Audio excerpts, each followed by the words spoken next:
Magandang araw po sa inyong lahat. My name is Moss and this is Tambayan Talks. Welcome to Tambayan Talks, mga Anonymous.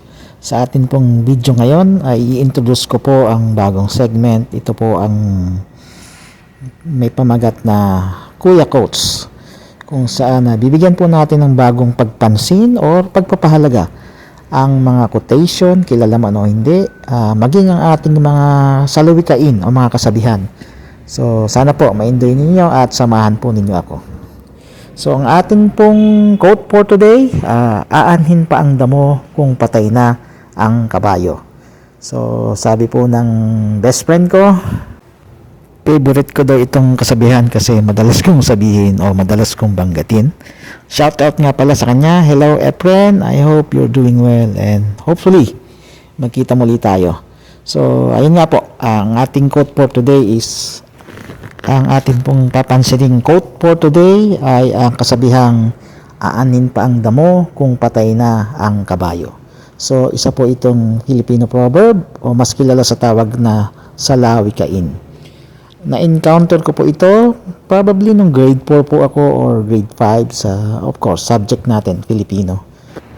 Hindi natin alam kung sinong author nito. Ito ay galing po sa ating sariling kultura, sa karunungan po natin bilang mga Pilipino, sa ating kalinangan, at nabuo po natin ito.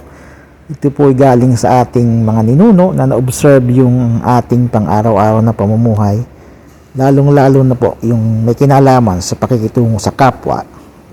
Because I believe ang bagay pong ito ay mostly na nakikita ko, na-observe ko ay yung kadalasan nahuhuli na yung ating aksyon or yung ating tulong na kinakailangan para dun sa tulungan.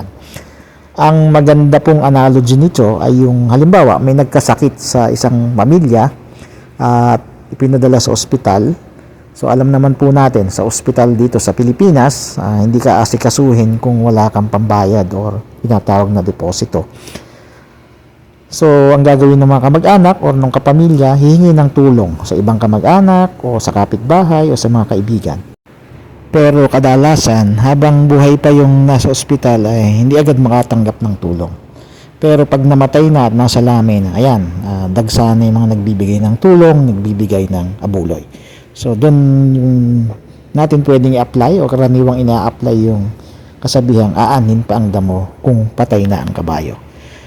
Hindi lang naman doon pwedeng i-apply, meron din, lalo na sa ating mga professionals, yung, sa mga opportunity dumadating, we tend to delay na gawin yung nararapat para i-grab yung opportunity nyon. Until such time na napunan na yung opportunity o may nakakuha ng iba, at saka tayo kikilos at magpapakitang gilas. So, similarly, ganun din po sa ating pakikipag-ugnayan sa mga significant others natin, sa ating asawa, sa ating kasintahan, sa ating anak, sa ating mga magulang. We tend to delay na sabihing mahal natin sila o iparamdam na tayo kumakalinga at nagmamahal sa kanila. Until such time na wala na tayong opportunity para gawin yon. So, tsaka tayo nagsisisi sa bandang huli. So, yan po yung isa sa mga mahalagang bagay na dapat natin pagtuunan ng pansin, lalo na po na may kinalaman dito sa ating salawikain, aanhin pa ang damo kung patay na ang kabayo. Ako po si Moss at maraming salamat po sa pagsama ninyo sa akin dito sa ating Kuya Quotes.